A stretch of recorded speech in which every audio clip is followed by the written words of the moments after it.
right. Well, welcome to Creative Conversations. I'm excited to have both Dr. Lisa Johnson-Davis here and Dr. Jessie Nodora with us today. I'm Gabriela Delgado with the County Office of Education. So before we get started, Jessie and Lisa, just to give our audience members a little bit of context, Lisa and I have had quite a bit of conversation this past year about K through 12 education, since we're both educators. And with the COVID pandemic, we realized, although it seemed natural to focus on everything that could possibly have gone wrong with schools, we actually kept coming across a lot of possibilities. So we, as former counselors, we tend to look at the glass half full versus the glass half empty. And so we naturally were looking at it. The pandemic actually did present a lot of opportunity for things to be done differently, or ways for educators to be challenged in a way that they hadn't been before. So although the pandemic has been difficult, it did provide a lot of opportunity for things to just be done in a different way. And so that's really what I wanted to just start with us today is that the pandemic has opened a variety of doors. And I think for educators in particular, it's this idea that the way that we've been doing things wasn't necessarily working. And I think we can all own that it wasn't working for all kids and all families. And perhaps we can reimagine things to be done differently now because we've been given the opportunity, because we really didn't have any choice to do it differently during the pandemic. And so with that in mind, Dr. Nodora, I'm very curious if you wouldn't mind sharing with us a little bit about your background and kind of what prompted you to be in the work that you're in now. What is that big why for yourself? And then maybe we can just have some dialogue about what are some opportunities that you see that have come up for the communities that you serve. So would you mind sharing with us a little bit about what's your why? Sure. So I'm a doctor of public health, which is actually focused on prevention rather than a curative medicine. I'm a medical doctor. And actually my why is quite complex and simple at the same time. It's complex in that my grandmother, I grew up in a ranch in Mexico with no electricity, no running water. And my grandmother was a partera, a curandera, which is basically a healer and midwife. So I saw early on what you can do for other people with a little bit of training and experience. And then I came to the U.S. at 6, so all my education's been on this side. And I didn't really think about it too much until like about 8th grade. And at that time, in the U.S., when you think of health, you think of medicine. So everybody, I want to be a doctor. I want to be a doctor. Not what kind of doctor. So obviously, I was looking to be a doctor. And part of that was somewhat driven too, as the immigrant experience, bilingual, bicultural, translating for my mother at the clinics, seeing some of the inequities that were going on there. And of course, inequity wasn't a word, but so that life experience kind of began to focus. But what I found specific to being a doctor of public health was discovering public health in undergrad. And I had always had an interest in helping the broader community, the population. My major, when you're in college, you focus on a major, which, what are you going to be doing? I was pre-med, which was meaning getting ready to become a medical doctor or go to medical school. But my major was actually sociology because I always had this broader view, right? And I didn't discover public health until I was an undergrad. And that's when I saw, oh, wait a minute. There's this health discipline that actually focuses on populations and prevention rather than individuals and curing. So that's largely the why for me. Well, you're definitely destined to be doing the work that you're doing, and I know that speaks to Lisa and my heart, having some similarities in our journey. So, Lisa, I'll hand it over to you. No, I was just struck because I was thinking about when you said the ranch. My family had migrated, and so our ranch was over here. And I think about all of the kind of traumas and the bad health. The bad healthcare, no healthcare that my family has. And, we both have lost our parents in different ways and forms because of this lack of understanding of health. but at the same time, it's rooted, this cultural piece is so important to both of us. It's like there's Western medicine and then there's kind of this cultural medicine. And for us, like, we would never want to give that away because that's like our heart and soul, but it's then accessing, the Western medicine in a way that could actually benefit us health-wise. And I'm just thinking, we see that when we're trying to reimagine, education for us. And I'm thinking about what your story is. How does that play out to reimagine that from a public health standpoint, knowing that COVID is really impacting a lot of our, specific families of color, and how does that tie in with the work that you have now and that you see kind of moving forward?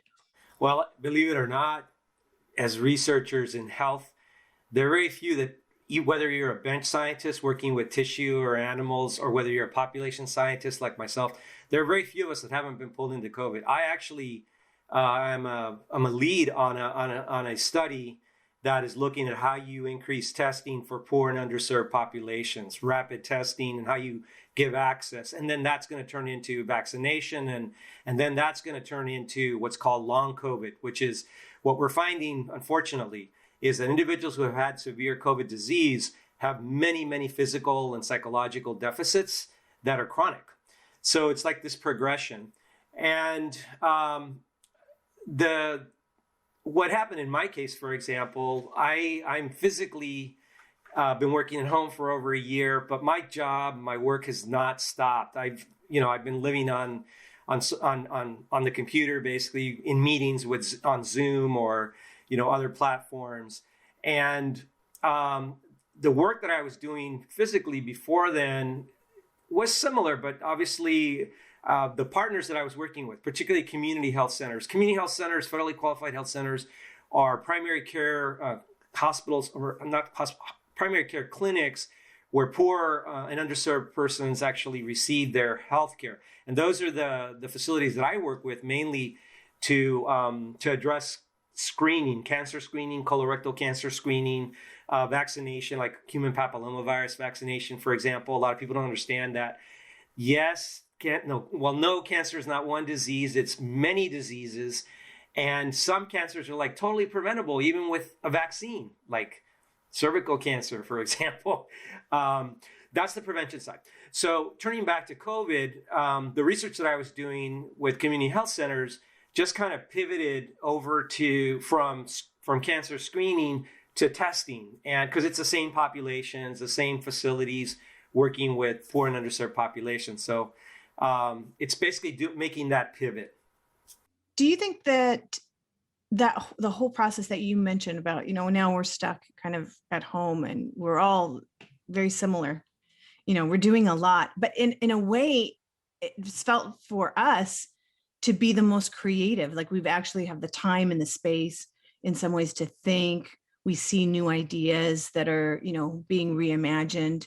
And I'm wondering, in just what you're talking about, are you seeing, even though you're, homebound in the COVID world, do you see that this is kind of an opportunity for something, or do you see little stirrings of different ways of thinking about connecting with people about health? And just interested in seeing what your thoughts are in terms of, that's kind of a creativity of, in community engagement, we're calling it. We don't know what it is yet. Yeah, I mean, community engagement is actually, I'm the director of community engagement for the Altman Clinical Translational Research Institute. I'm a co-lead for community outreach and engagement at the Morris Cancer Center. So, I mean, those words actually have a lot of meaning. But to your question on creativity, the reality of not having to drive into the office, for example, has opened up, for me personally, a very specific creative opportunity, which is I get up, if I wake up early, say 6:30 in the morning, which I know isn't early for a lot of folks, but 6:30, I actually can get up and go sit on the couch and think and write notes. The house is very quiet. And so that's like a personal reality that has come to bear, or has become a reality with COVID, not having to get ready and drive into the office. the other change, I think, is really, it's a little more difficult, though, to be creative with individuals on a computer. The platforms are a little bit clunky, and it's much more difficult to read emotions, especially if you're a person that can sense other people's energy. And I think most of us can. We just don't pay attention to it. It's like the difference between hearing and listening, right? We hear everything more or less, unless you have a hearing problem or limited hearing, but we don't listen. And listening is, or, having virtual meetings, that, your distance from that interaction, from the energy and being able to read people. So that level of interaction is a little bit different. So I think that has been a little bit of more of a challenge on the creativity side, for me anyway. Well, and it's interesting you say that. I was sharing with Lisa earlier today that there were some notes that were passed along at one of the many Zooms I've already had just today. And it was with the County Office of Education and County Behavioral Health. And the meeting notes were taken from, I think, 100 different people that participated at this meeting, just to get feedback about where are our families and students now that we're moving towards reopening schools. And by and large, the topic that kept coming up was higher levels of anxiety, a significant disconnect or lack of connectivity. But what they meant by connectivity was actually the engagement, is that students were not having that same connection with other students, and parents hadn't had that with parents and teachers at the same levels that they were having before COVID. And then the last category was also just the general support. So although we have had, we've been able to figure out ways to work remotely and to even do distance learning remotely, that lack of engagement can't be substituted with a computer, right? That we can do part of it, but those pieces that you're speaking to is, to someone who's done counseling work, and I know I'll speak for Lisa in saying this, that's what we felt was the biggest loss during COVID, is that people didn't have that personal humanistic connection. And so for students who might be struggling to read or decipher someone's facial expressions, it's difficult to just do that on a computer when you can turn off the computer screen. And then you say, I really can't even see the teacher now because I've turned it off, or they can't see the student. So I'm just curious, in your work with families this last year, what were some practices that you can maybe already see that are going to be changing moving forward to try to be able to address that particular fact that although we can see many people, many patients, many families being crammed in because of Zoom, how do we keep that humanistic element so that we don't lose that connection with our families? Any thoughts or ideas on that? Sure. Well, I can't speak to like direct interacting with patients because I don't do that. I'm the kind of research I do is more with the program staff, like say at clinics or in nonprofits or other entities that we work with. It's very similar in that how you interact, not just with your colleagues, but with your community partners. And I'll just say that it's a lot easier if you're interacting with individuals who you've had a relationship with before COVID, right? Because you can become a little more attuned to what they're saying in terms of the cadence, the pitch, of their voice, and you kind of, we're probably used to their mannerisms. So it's a lot easier. So I would imagine that a teacher, if you're talking about a teacher or a counselor that has individuals or patients that they worked with for a while, it's probably going to be a lot easier to interact with those folks.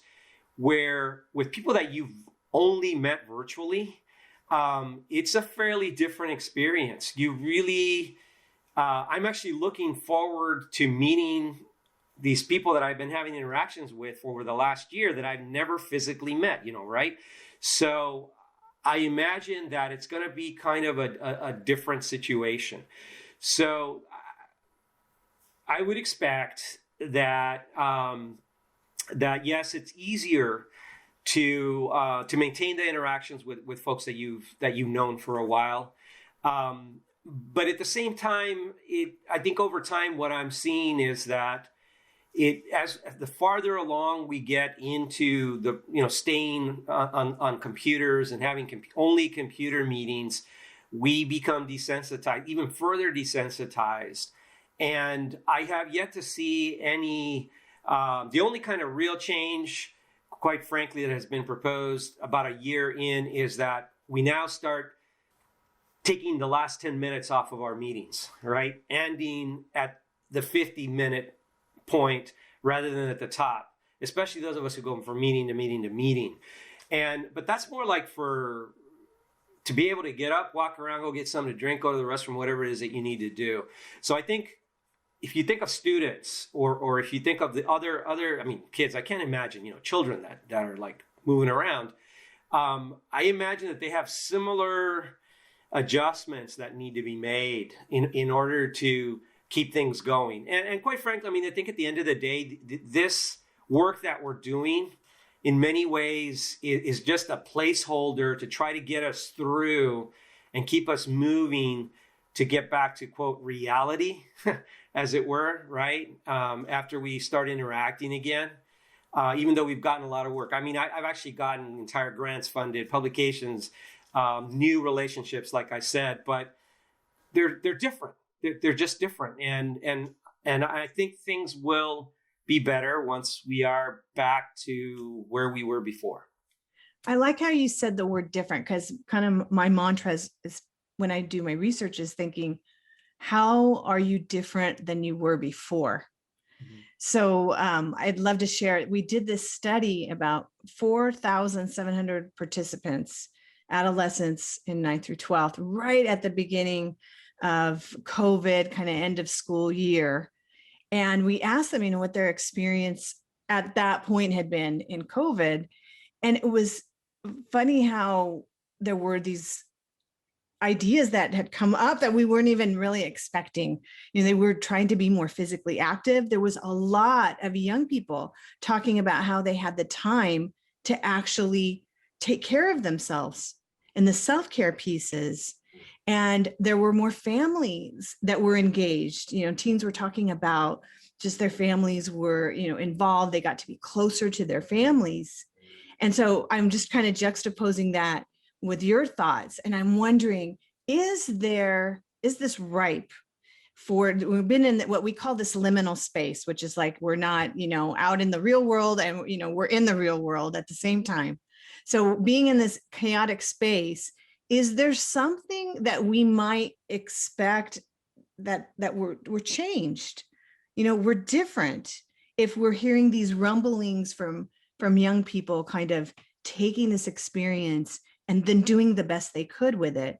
And I wonder what the ramifications might be for, especially in your work, when you're thinking about, how you are blending the public health piece and community engagement. If we do have young people and families that have been kind of internally engaged in their own bubble, when they're let out to kind of freedom, is there opportunities for you to be able to do some of that work that seems like that's your passion in engaging populations? Yeah. The way I think about this is, how when you might be ill, an illness that might take you through a couple of weeks, or maybe if it's more serious, like you break an arm or something, or you're in deep pain. It's interesting how at that particular point in time, you'll just do about anything to try to get back to normal. And I think we're kind of in that, but a kind of a slow burn, really ongoing reality.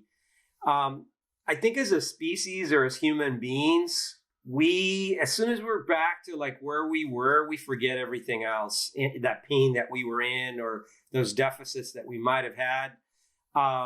And we're back to where we were.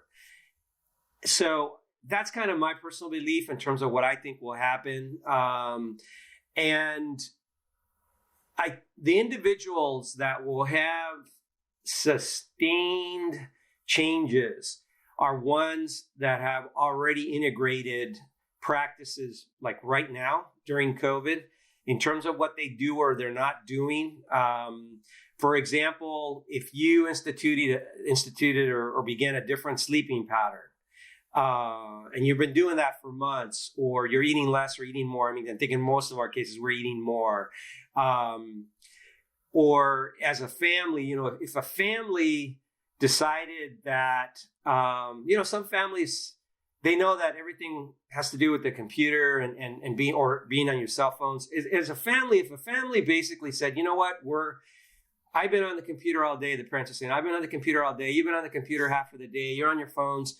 So new family rule or new family practice, 6 o'clock or after dinner, no more technology, and we're going to do this. And we're going to do that 3 times a week. I think individuals or families who have instituted that kind of change, if they saw the benefit to that, I see it being maintained. For the rest of us that have kind of just been going along, I see us going back to where we were. Yeah, honestly. That's a scary thing. Gabby, what do you think about that? I was hoping that you were going to paint me a more rosy picture. Well, no, we're creatures of habit. We are. Well, I think as educators, we want to do this. No, I didn't hear that, because we don't want certain things to go back to the way that they were when we, when I was hearing you, I thought, you're right. For myself, I can say routines definitely changed, but getting 2 hours back in my day has made a significant impact on my mental health and physical health. And I can attribute that to not having to sit in traffic. So I don't want to go back to that, because now I can reap the benefits, and I can see the last year. When you think of how much time we spend in our vehicles, it's quite sickening for those of us who have longer commutes. But I was also struck when you were sharing that, Jesse. What does that mean for our families of color who were struggling, even before COVID, struggled during COVID, and more than likely will struggle after COVID? And I think of a lot of our students who weren't given the luxury of being able to try out new things during this time. Although, we tried our best to give everyone access to, connectivity, resolving their issues, and, giving them hotspots or having a laptop.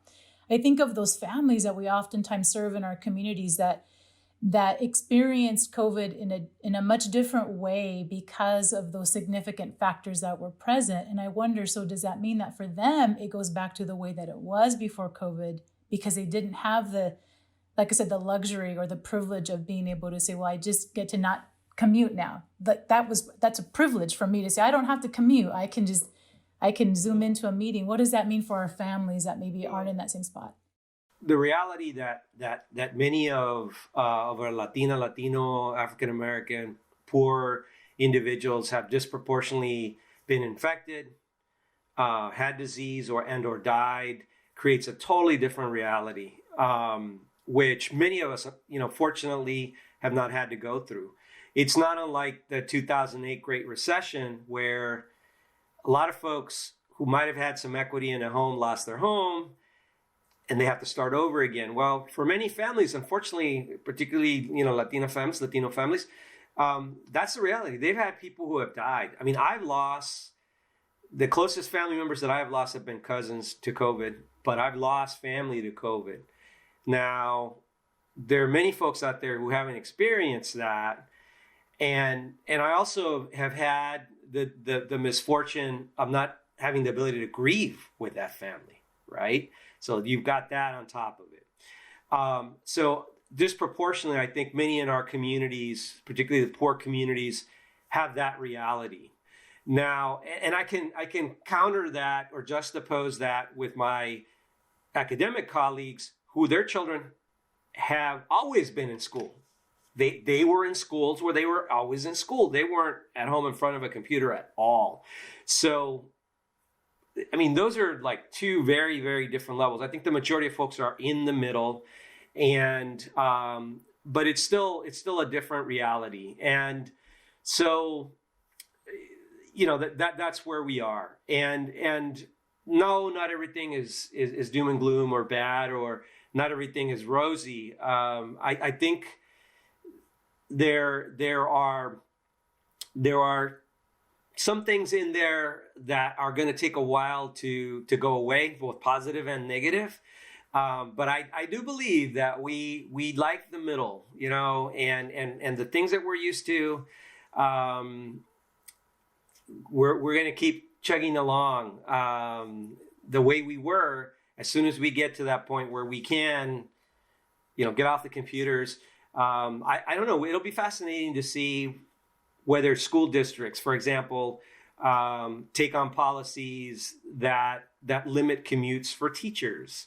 You know, if that's, you know, hybrid models of teaching, that will all be very, very fascinating. And is there going to be a difference between San Diego Unified, you know, a monster giant district, versus, you know, districts like Poway, or, you know, districts that are farther north? What are the impacts going to be? I think it would be fascinating to look at that and ask 12 months after we kind of normalize to some degree, 24 months after we normalize, what happened within families, what happened within faculty and instructors. So, yeah, I think that's really interesting, because when Gabby and I have talked about this, when we first started just talking to schools, and then when we did the survey, students, even in June of 2020, were stating that they had lost a family member from COVID. And yet at the same time, we would hear from colleagues, well, you know, we can go back to school. We don't really have COVID here. We've come back to school in person. It was like, yay. And we've not had one student who's gone out, but that was really not in our areas of high poverty. And that was quite a different story, which I still don't think has been fully articulated by the media, that even back then. And I share and appreciate the loss that you mentioned as well. You know, we've all been touched by that. And I think for me, in this period where I'm really kind of dissecting things, I mean, I'll be very free to share. My mom was on dialysis for 8 years, which is pretty long. And it was, you know, as Latina, that was, you know, pretty much based on the fact that she had a fear of healthcare. She never wanted to go to the doctor, didn't have the money to go to the doctor, and neither did my dad. But also just, you know, the really lack of understanding, you know, vaccines or health or anything like that. And so I feel like in this time period that we're in, knowing that those individuals of color, you know, you can't help but hear what's going on in the world. You can't help but hear that we should have a vaccine, you know, and my daughter was saying everybody who is working, you know, person of color should have had a vaccine. I mean, they're frontline workers as well. It's what being different than we were and trying to be an optimist. How could that impact our communities in a way going forward? You know, we get back from COVID. Are there some strategies that we might be able to put in place, even to talk about like the fear of healthcare that can be systemic in the culture? Oh yeah.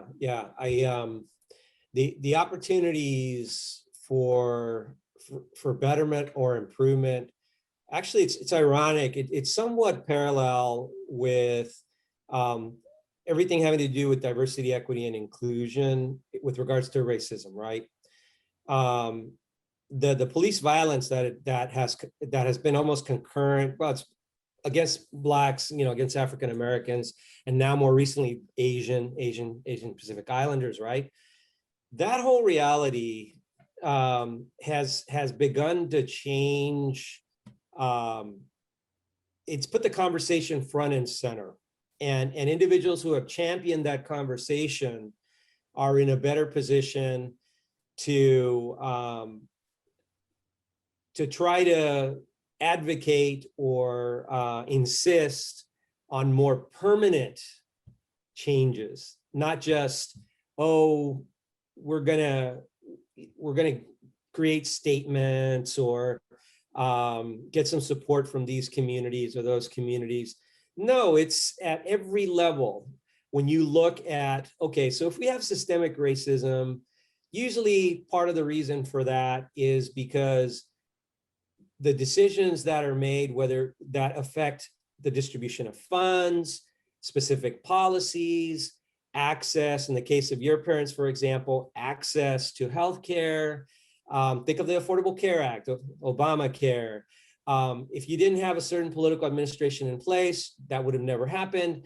If we hadn't had the previous administration in place, a lot of the chipping away or elimination of funds and support that was there for that access avenue, which is what it was, an access avenue for health. So the concurrent energy around anti-racism, around diversity, equity, and inclusion, and this pandemic have begun a dialogue that I think has a very good chance, or will create an opportunity that we actually have serious dialogues that lead to systematic, i.e. policy or leadership changes that then lead to real impacts, right? In schools, if you don't have leadership that listens to community or is of the community, well, they're a little bit more removed from making decisions that are in tune with community. And I think it's the old adage of, if you don't have a place at the table, you're going to be part of the meal, or you're going to be back there serving the meal, cooking and serving the meal rather than eating the meal. It's the same kind of thing. And I think a lot of us have lived that throughout our lives, if we're from humble beginnings. I'm from very humble beginnings. I grew up in the projects and in South Phoenix. Not, yes, sort of poor financially, but not poor culturally or spiritually or any of that, or family wise. But yes, poor in terms of having, well, this is the 70s, that block of cheddar cheese or the 56-ounce can of peanut butter. This is the Department of Agriculture before EBT and food stamps. It was like those commodities. Mm-hmm. I know what that's like. I mean, now living in North Park in San Diego, working in La Jolla, being part of UC system, the University of California system, it's a very different reality. And so, how do we, all of these issues that are happening, I think there's hope to have individuals that maybe were not at the table coming closer to the table or to the table, and then being there for a while in order to institutionalize some of the advances or improvements that need or should have happened a while ago. So I have to ask, so what was it for you that made that difference? You just shared a little bit about your background and those humble beginnings, and now having a very different experience from your current day-to-day life. What was it that for you made that difference? To be successful, or?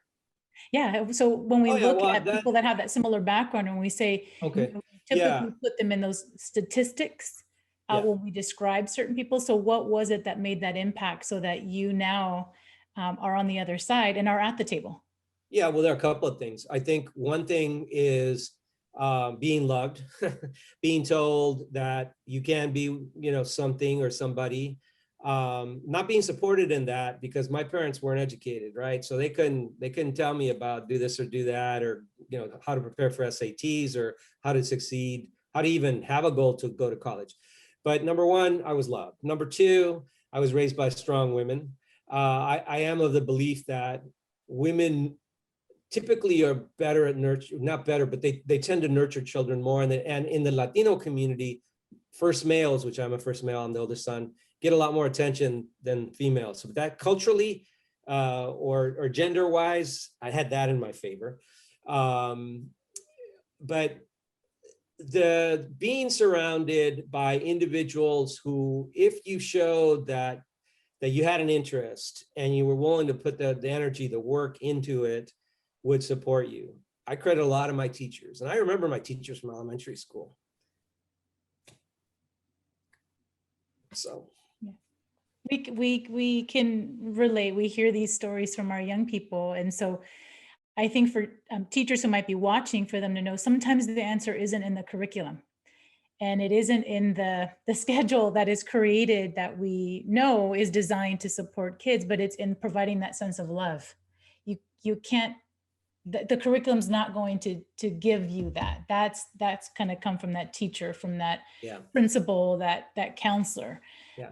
So And I had a really, speaking to teachers, speaking to educators, I had a really amazing experience when I was doing my doctorate. I volunteered. I can't remember what program I was a part of. I was doing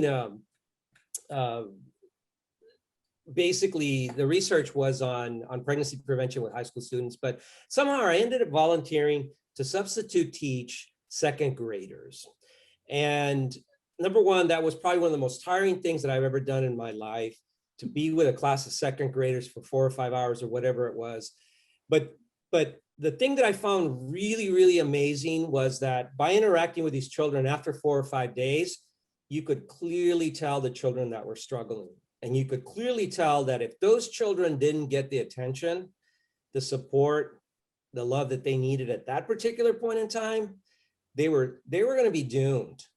And I think as educators, you have to know that. I think you have to see that. I mean, if I saw it as a non-educator, just being in that classroom,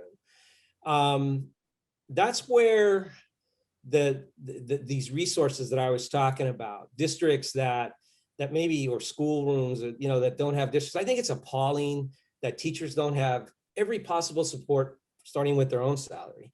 But tools, books, just in some cases, very basic things, air conditioning that works in the building so that there's comfort. It's just ridiculous, because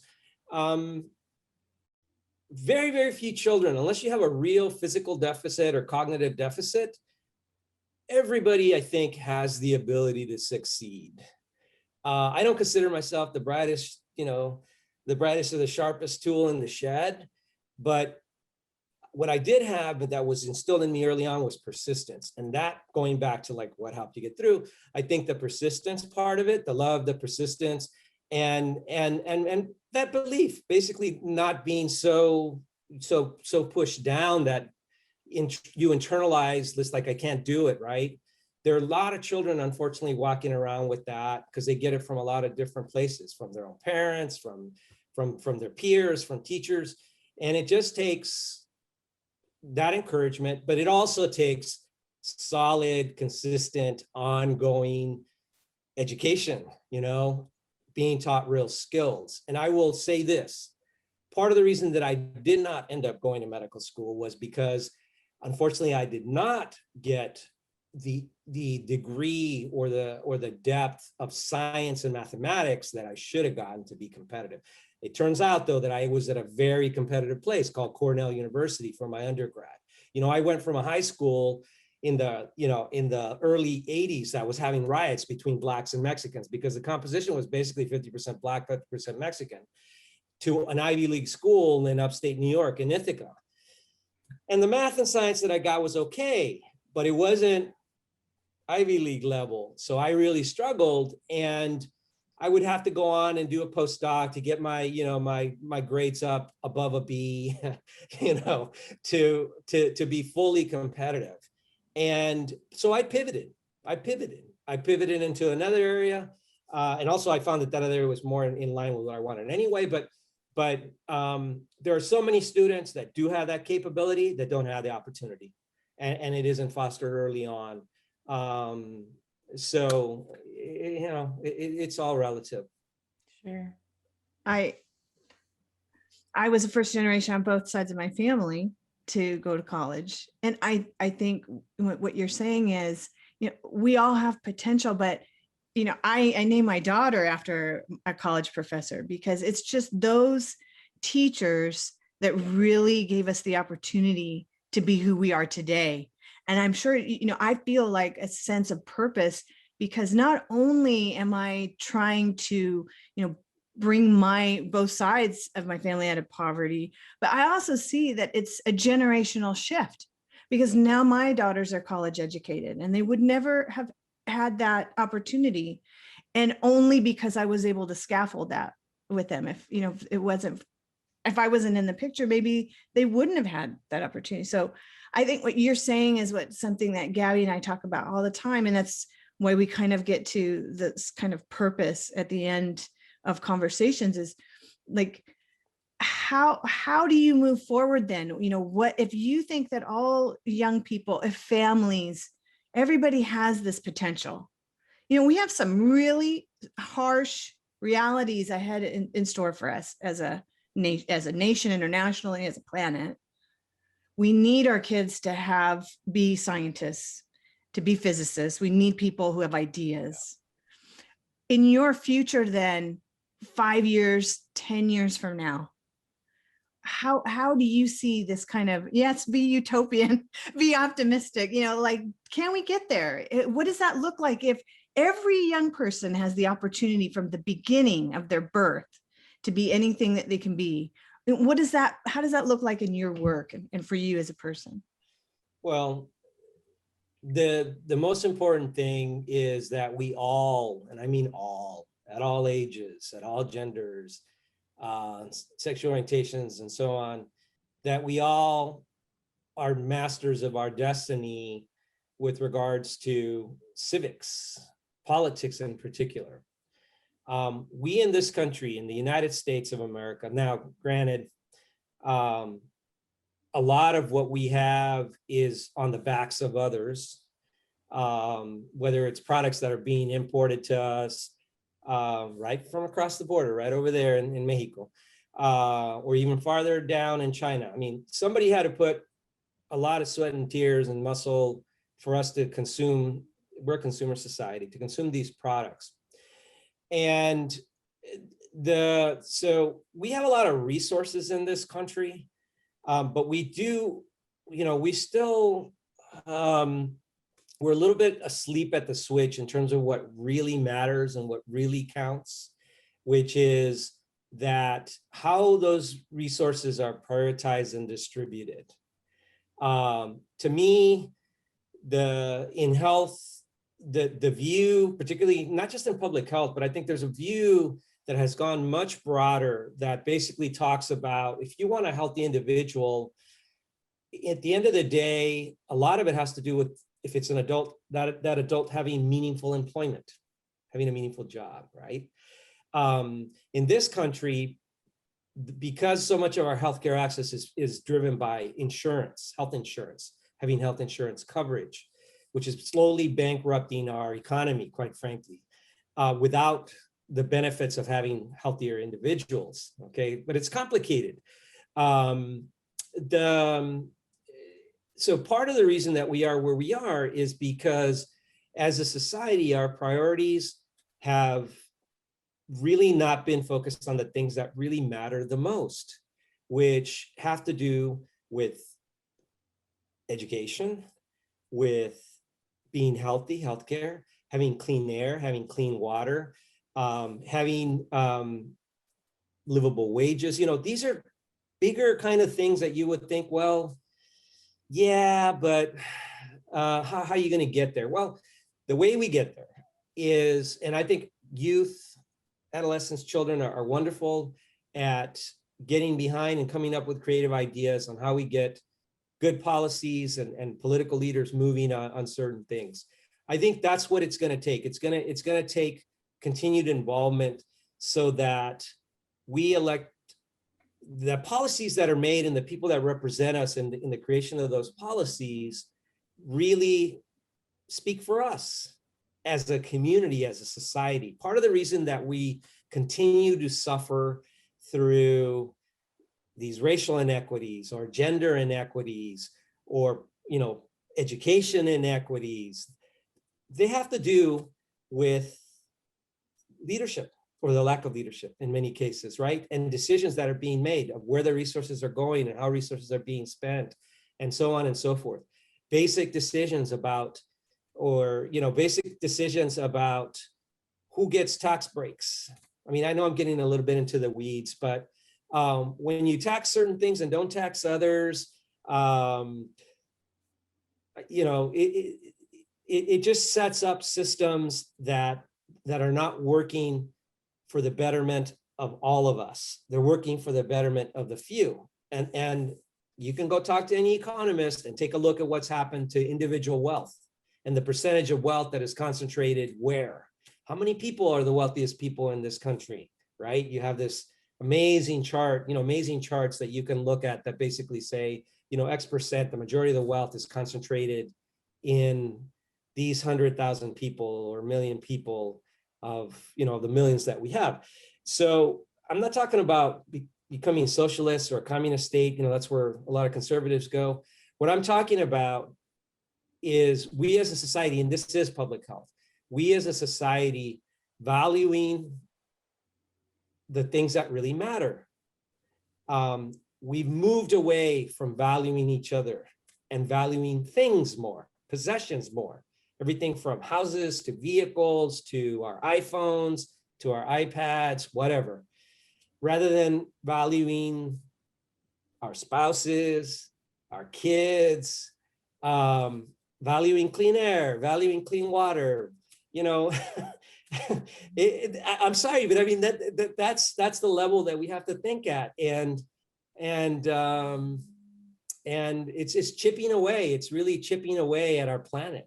I mean, look at the plastic waste, look at the substance abuse, all of those things are symptomatic of the realities that we as individuals are facing, the pain that we're trying to dull, or in some cases, the fact that we're so positive because we see the light, whatever that light might be, right? There are a lot of people like that out there, and without them, we would be lost.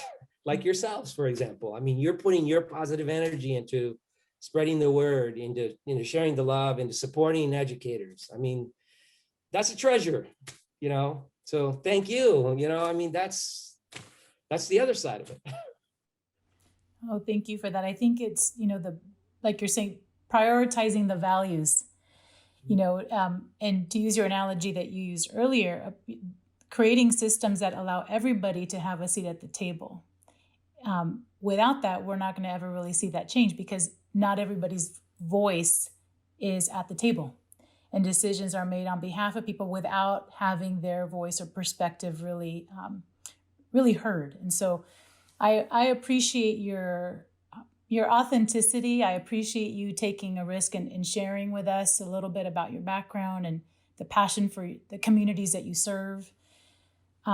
There's quite a bit of work to be done, and one creative conversation isn't going to solve all of it. Our hope is that people start to have dialogue to say, how can I go back? If COVID did allow me to prioritize my own values and my own needs, how can I do that now for my own students? And so that's one of the takeaways that I'm going to take away from this conversation is really pushing that idea for a lot of our schools to say, before we only continue to have the conversation about academics, is our kids okay to re-engage? Is your staff okay to come back and re-engage? And we can't ask them to do something if they're not quite ready. And so perhaps it's just starting with a conversation to say, how are you? And how was the last year? And where are you, on the spectrum of being able to reintegrate into life after COVID? Just even starting there for some folks might be a huge shift, where we tend to oftentimes jump into fix-it mode and say, well, here's a solution and we're going to do full day and it'll go back to just being normal. And you think, well, that may not be the case for everyone. And so can we start by just acknowledging that we're human and that we're not robots, and we might need a minute, and perhaps just offering that from that perspective of love and support to say, we just want to make sure that you are okay. How can we prioritize our values as a school district, as a school site, as a teacher with his or her classroom? How do we just start there to give people that breathing room that they might need? So that's a takeaway that I'm going to take from you. So I appreciate you, Dr. Nodora. Lisa, I appreciate your thoughts. As always, we look forward to the next creative conversation, because this could have been a 3-part series for sure. I think we touched on a lot of different things, but I appreciate both of you. So with that, I thank you very much for joining us today. You're very welcome.